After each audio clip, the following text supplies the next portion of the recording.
Hi, good to see you today. I wanted to start our conversation talking about some of the changes that you're seeing in the manufacturing industry right now. What would you say is one of the biggest changes that you're noticing? I think we're reaching a point where there's a lot more modular construction inside of the manufacturing construction industries to help them get to uh, products or equipment to the market faster.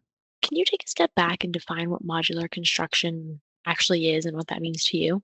The way that a lot of these companies are doing it now, they do the designs and then they design them in a way that they can almost build them like a Lego toy kit where you get instructions on how to put A, B, C, D, and E together, and then you end up with a floor plan or a stacked building.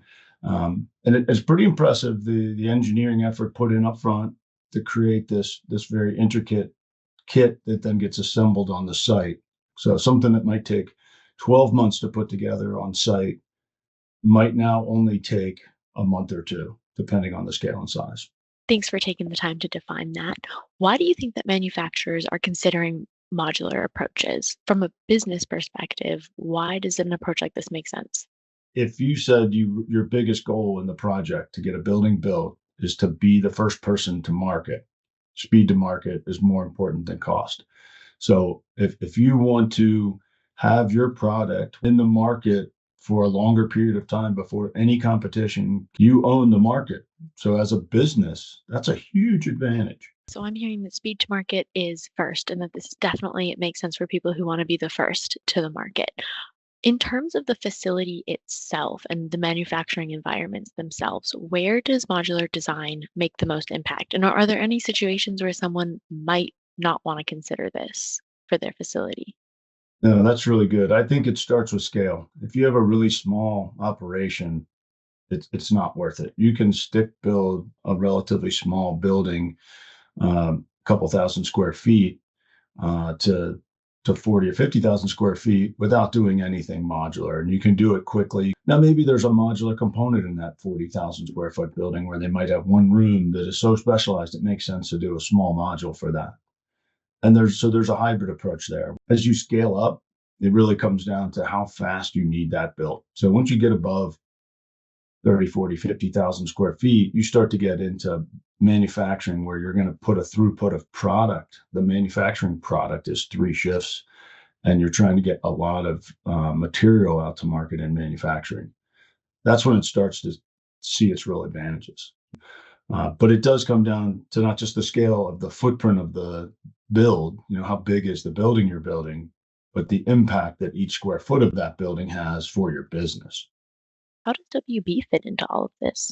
WB engineers can support the evaluation of the multiple types of construction delivery. We can help provide, the cost modeling. We can help provide the scheduling, some of the information about how and when these things are going to impact your site, and understand too the pre-construction phases of your projects. So we're always trying to make sure that that front end study and evaluation includes alignment with the utilities, whether it's water, power, sewer, and the ability of a modular manufacturer to bring those modules to site.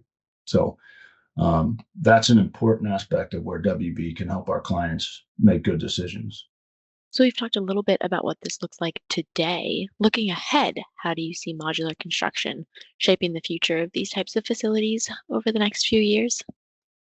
I think it's going to be a larger percentage of the overall construction delivery method, mostly because of the ability for those factories to have people that are specifically trained to do certain things in a very specific order based on kind of an AI generated assembly process. My personal opinion, the AI generators, they're going to create very systematic ways to put these modules together inside of a warehouse or inside of a factory that builds other buildings that are factories. Those things are going to become much easier. They're going to get less expensive and they're going to get faster. And the quality of those products are going to start to surpass the typical construction that's built in the market in the field. And that hasn't played out yet, but I could see it increasing in percentage, 5, 10, 15% over the next 2 to 3 years.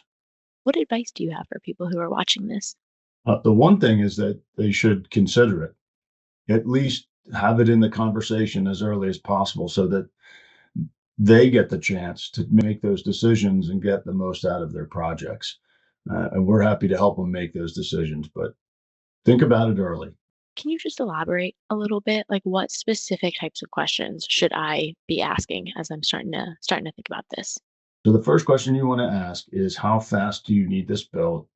The very quick question after that is how much of a financial impact does it have on your overall business? And then you need to start doing the evaluation and the detailed study. Thank you so much, Ray. I appreciate your time. I'll talk to you soon.